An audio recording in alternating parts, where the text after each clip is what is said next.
ఎంతో అందమైన అడవిలో లక్షల చెట్లు నేలమట్టం కాబోతున్నాయి. వివిధ రకాల ఔషధ మొక్కలతో పాటు పండ్లు నేలరాలబోతున్నాయి. దీంతో పర్యావరణవేత్తలు, ప్రజా సంఘాలు పెద్ద ఎత్తున ఉద్యమాలు చేస్తూ కోర్టులో పిటిషన్లు కూడా వేశారు. అడవిని ధ్వంసం చేసి ఈ ప్రాజెక్టు నిర్మిస్తే మా పిల్లల భవిష్యత్తు కూడా అంధకారం అవుతుందనే ఆక్రోశంతో ఉన్నారు స్థానికులు. మరి ఆ అడవి ఎక్కడుంది? ఎన్ని ఎకరాల్లో మొత్తం ఎన్ని చెట్లు అంతమవుతున్నాయి? Watch the story. రక్షణకు ఉపయోగపడాల్సిన ప్రాజెక్టును వ్యతిరేకిస్తున్నారు. కాదంటే మీరు అర్బన్ నక్సలైట్లు అని కూడా అనొచ్చు మనల్ని. అందువల్ల మొదటిగా మనం చెప్పాల్సింది దేశ రక్షణకు వ్యతిరేకం కాదు. అదే నిజమైతే అగ్ని మిసైల్ కూడా హైదరాబాద్ నగరంలో తయారైతుంది. చాలా మంది తెలియదు. పర్యావరణాన్ని అభివృద్ధిని బ్యాలెన్స్ చేయాలని అడుగుతున్నారు. బ్యాలెన్స్ చేయకపోతే ఏమైతుందో నిన్న వాయనాడు, మొన్న ఉత్తరాఖండ్, కేదార్నాథ్ కొండల్లో జరిగిన విధ్వంసం మనకు తెలుసు. కొండ చర్యలు విరిగిపడి సర్వనాశనమే. ఇది 2012కు ముందు నుంచి జరుగుతున్నటువంటి ప్రయత్నాల్లో భాగంగా జరిగినటువంటి కుట్ర.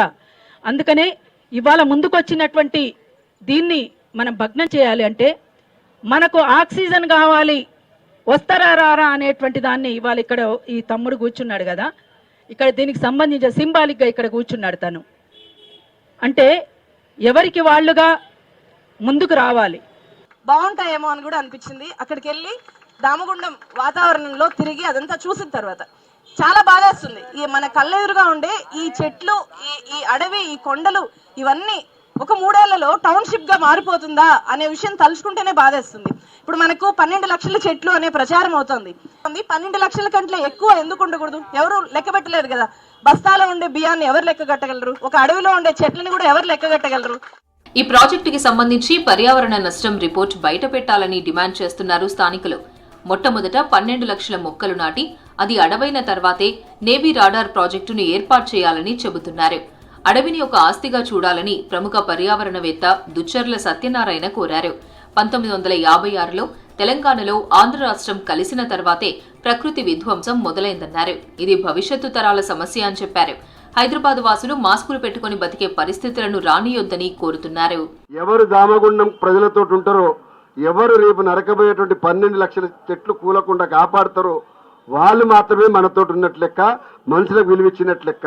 చిప్కో ఉద్యమం మంచి ఒక ప్రపోజల్ చేసినారు. భారతదేశం నుంచి ప్రపంచానికి ఇంట్రడ్యూస్ చేసినటువంటి అహింసా సిద్ధాంతం లెక్కనే చెట్లను హత్తుకొని పర్యావరణం రక్షించినటువంటి సుందర్లాల్ బహుగుణకు అంతర్జాతీయ గుర్తింపు వచ్చింది. జలపాతాలు, వృక్ష సంపద అక్కడ అంత మొత్తం అడవి, చాలా జంతువులు ఉండేవి. వేటకి వెళ్ళేవారు. మా దగ్గర నవాబులు ఉండేవారు. అమీర్పేట చెరువులో 5 నవాబులు ఉండేవారు.